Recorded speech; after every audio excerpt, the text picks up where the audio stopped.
বরিশাল বিভাগের ২১টি আসনের মধ্যে এবার বিএনপি জোট পেয়েছে ১৮টি আসন। তবে বিএনপির দুর্গ নামে খ্যাত পটুয়াখালী ২ বাউফল আসনটি জামায়াতে ইসলামী পেয়েছে। সেই হিসেবে অতীতে একটি আসন পেলেও এবার ২টি আসন পেয়েছে জামায়াত এবং ভোটও বেড়েছে দলটির। বিধান সরকারের প্রতিবেদন। ২০২১ সালের নির্বাচনে বরিশাল বিভাগে আসন সংখ্যা ছিল ২৩টি, তখন বিএনপি জিতেছিল ১৯টিতে। তবে এবার আসন সংখ্যা ২১টির মধ্যে ১৮টিতে জয় পেয়েছে তারা। তবে তাদের পুরনো বাউফল আসন হারিয়েছে। এজন্য দলের প্রার্থী এবং নেতাকর্মীদের মধ্যে দূরত্বের কথাই বললেন বিএনপির বিভাগীয় সাংগঠনিক সম্পাদক। যেহেতু উনি নেতা যিনি মনোনয়ন পেয়েছেন, তার সাংগঠনিক এই অবস্থায় তিনি দুর্বল ছিলেন, যার জন্য উনি কাউকে ঐক্যবদ্ধ করতে পারেনি, এটা আমার মনে হয়েছে। এদিকে আসন ও ভোট বাড়লেও জামায়াত ইসলামের নেতারা মনে করেন তারা কাঙ্ক্ষিত ফলাফল পাননি। ফল প্রকাশে ইঞ্জিনিয়ারিং হয়েছে বলে অভিযোগ তাদের।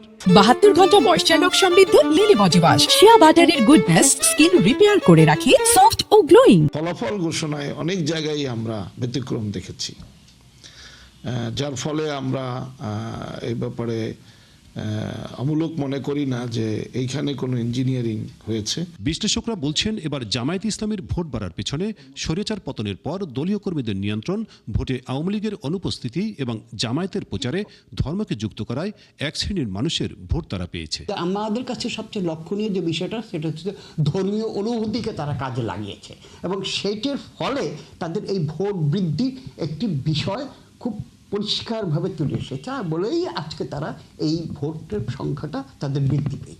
আসন এবং ভোট দুটোই বেড়েছে জামায়াতের। অপরদিকে প্রতিকার ৩০ বছর পরে ফের একটি আসনে জয় পেয়েছে ইসলামী আন্দোলন বাংলাদেশ।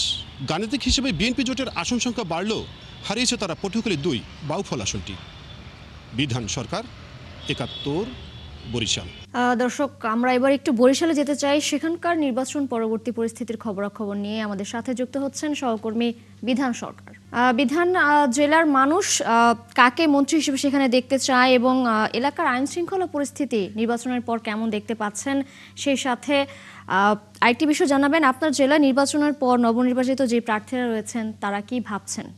নির্বাচন হওয়ার পরে দেশে নির্বাচিত যে প্রার্থীরা, কেউ কেউ কিন্তু এর আগেও এমপি হয়েছেন, এরকম প্রার্থী রয়েছেন। যেমন আমি যদি সদর আসনের কথা বলি, বরিশাল ৫, মুজিবুর রহমান ছড়া, তিনি কিন্তু এখান থেকে ৫ বার, এবং যদি ১৫ ফেব্রুয়ারি নির্বাচন হয় সে ঠিক ৬ বারের এখানে সংসদ সদস্য নির্বাচিত হয়েছেন। এবং তিনি ইতিমধ্যে ঢাকায় চলে গেছেন এবং তারা বলছেন যে এখানে তো জনগণের যে চাহিদা, তাদের ইচ্ছা যে পরিষদ থেকে, বিভাগ থেকে মন্ত্রীর সংখ্যা বেড়ে উঠুক, বাড়ুক, এবং সেটা কিন্তু তাদের কামনা আছে। অপরদিকে নির্বাচন পরবর্তী আইন শৃঙ্খলা পরিস্থিতির কথা যদি বলি, আপনার নির্বাচনের পরদিন ১৩ তারিখে ১৩ ফেব্রুয়ারিতে আপনার বাণীরপাড়ার ২২-এতে সোনা কৃষি বলতে, বিকাশ কৃষি বলতে এক লোককে তারা এখানে কিন্তু হাতুড়ি পেটা করেছে যুব দলের কর্মীরা, এবং সেটা নিয়ে কিন্তু ভিডিও ভাইরাল হয়েছে। এবং ওই বিষয়ে শোনা যে এই যে বাণীরপাড়া থানাতে আমরা কথা বলছি, ওসি বলছেন যে ওখানে স্থানীয়ভাবে মীমাংসা হওয়ার বিষয়টি, এবং সেখানে এবং একই জায়গায় বাণীরপাড়াতে বরিশাল ২ যেটা সংসদীয় আসন, এবং সেখানে জামায়াতের নেতাকর্মীদের উপর হামলা হয়েছে এবং হামলা হওয়ার পরে পরবর্তী পর্যায়ে একই দিনে রাত ৯:৩০ ১৩ তারিখে, এবং তারাও কিন্তু পরবর্তী পর্যায়ে পাল্টা হামলা করছে। হামলা এবং পাল্টা হামলা বিএনপির ৪ জন আহত হয়েছে এবং জামায়াতের ২ জন আহত হয়েছে। এ নিয়ে শুধু এই কথাটার বেলায় যে পুলিশ বলছে যে এই ঘটনায় মামলা হয়েছে, এজাহার দায়ের হয়েছে এবং তারা আসামি ধরার জন্য চেষ্টা করছে। তবে আপনাকে বলতে পারি যে এখন যে মানুষের প্রত্যাশা, তারা কিন্তু যে ধরনের নির্বাচনের পরবর্তী পর্যায়ে যে সহিংস ঘটনা ঘটার কথা, সে ধরনের কিন্তু সহিংস ঘটনা কোনো কিছু নেই।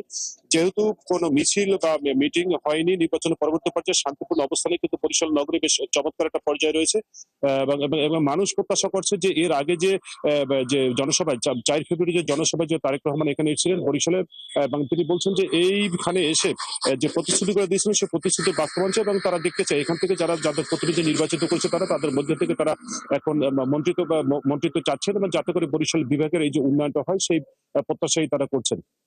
আশা করছি। আপনাকে অসংখ্য ধন্যবাদ। আপনি সঙ্গেই থাকবেন, নিশ্চয়ই পরবর্তী সংযোগে আমরা আবারও যুক্ত হব আপনার সাথে।